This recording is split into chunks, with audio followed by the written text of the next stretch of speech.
Okay, so this first one starts with a grapefruit. And what we're going to do here, we're going to take something called the supremes of a grapefruit, which is essentially skinning it and taking the sections and leaving behind all that pith that generally tends to be a little bit bitter. Okay?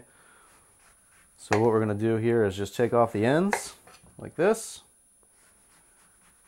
We're going to go right around, making sure to get all the white off. That white is the bitter part, the pith. Okay. There you go. And what you should have is a nice clean grapefruit. If you missed any, just go back and take those off. Okay? So that's the first part.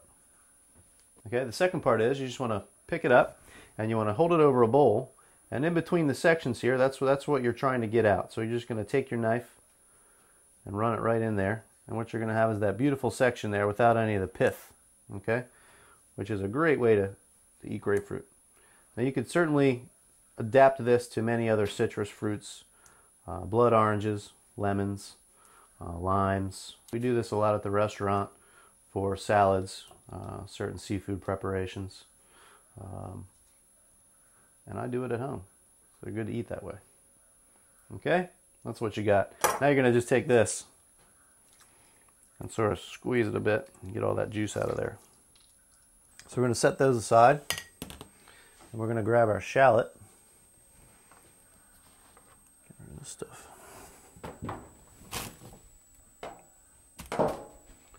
Grab our shallot here and give that a little chop. Okay. So whenever you're chopping a shallot, onion, whatever it is, you're going to take off both ends. Okay. Cut it in half. You're going to peel off the skin very simply. Just going to make some slices in the shallot, like that. Then you're going to go in all the way back, and then you're just going to cut it. And you want a pretty fine mince for this, because nobody wants to be sitting there eating a huge chunk of shallot. It's just not that pleasing.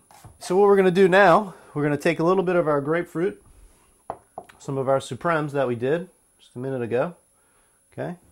And we're going to chop those up and use those in our mignonette.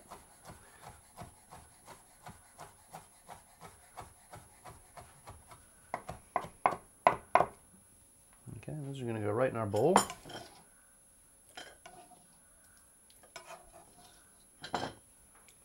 Now, in place of vinegar in this mignonette, we're going to just be using the grapefruit juice. And if you find your grapefruit is a little too sweet, just use a little vinegar. So we're going to add a little bit of our chopped shallot, probably about a tablespoon of chopped shallot, and our pepper, probably about a teaspoon of pepper. And just a touch of olive oil to sort of balance out the acidity of that, just a little bit. Okay, about a tablespoon. Okay. And we're going to mix this all up. Now, whenever you're doing anything in the kitchen, very important to taste as you go along and sort of learn what's right and what's wrong about what you're making, okay? So we're just going to give this a little taste. That's pretty good. It's got nice acidity to it. It's got the pepper, a little bit of the chopped shallot. That one's done. The next one we're going to do here is our preserved lemon mignonette. And a preserved lemon is a lemon that we have taken and we've cut it into a bit of a tulip here, and we've packed it with equal parts sugar and salt. And we've packed it in a mason jar or a ball jar with some lemon juice, and we've just stuck it right in the fridge for about a month. And what happens is the entire lemon sort of breaks down and cures, and what happens is that the entire lemon, rind and all, becomes edible. So what we're going to do first is just take that rind and just dice it up. About the same size of the shallot. These are very simple sauces. These are things that you can throw together very quickly. So again, we're going to take the same sort of ratio. Our preserved lemon, about a tablespoon of our chopped shallot. Okay. For this mignonette, we're going to use some red wine vinegar. Red wine vinegar is sort of an everyday vinegar you should, really have in your pantry. And we're going to use about 2 tablespoons or so, like that. Okay, and again, a little olive oil just to balance everything out.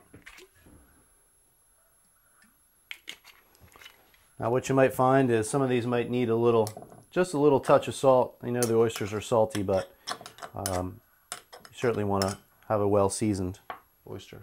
Okay, I'll just give this a little taste. Tastes pretty good to me. Oh, forgot the pepper. So we'll put the same amount of pepper in there, probably about a tablespoon.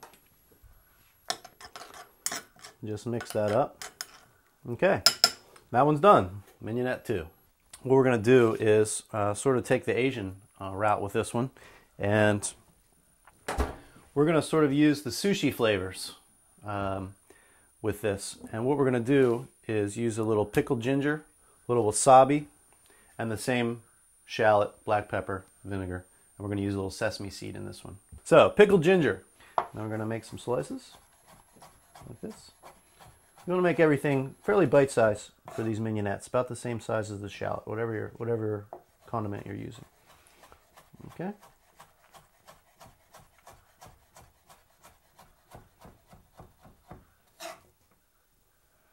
There's our pickled ginger. All right, so about the same ratio as the other two, I'm sorry.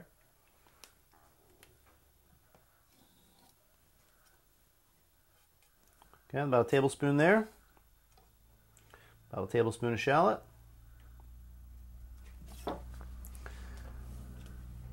going to add a little bit of our wasabi. Okay, and this is pretty spicy, so you're going to take it easy on this unless you really like it hot. That's about 1/4 teaspoon there.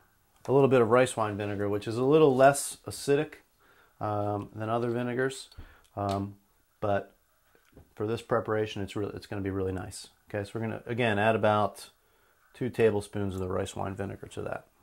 Okay, make sure you buy a unseasoned rice vinegar. A lot of the rice vinegars they use, they're pre-made for sushi and they have salt and sugar already added. So what you're going to want to do is find just a plain rice vinegar. Again, just like the other two, a little olive oil, balance everything out. And then we're going to mix that up. Now make sure you take your wasabi and sort of dissolve that in there, because you don't want anybody biting into a huge chunk of wasabi and burning their face off. I don't think that's going to be much fun for anybody. Okay, so we're just going to give this a taste. I think that's pretty good. That's a very interesting flavor. Has the spicy, has a little bit of the sweet from the... I actually think this could use a little more wasabi for my taste, so we're going to add probably about another 1/4 teaspoon. So all in all, about a 1/2 teaspoon.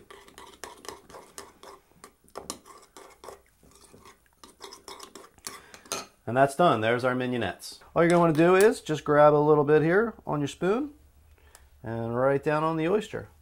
And that's pretty much it. Okay. Now, in addition to, all of these other things that we've done, you could certainly add some herbs to this preserved lemon. You could add some tarragon, some basil would be nice. Anything with a sort of a licoricey, fennelly flavor goes really well with the oysters. So we're just going to do the same thing with our wasabi and our pickled ginger. And keep in mind, this is pretty potent stuff, so you don't want to add too much of it to the oyster. Just going to finish up here with our last, the grapefruit. So there you go. It's just that simple, really.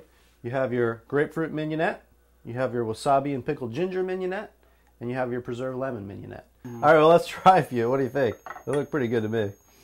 There's our preserved lemon. We're just going to knock it back.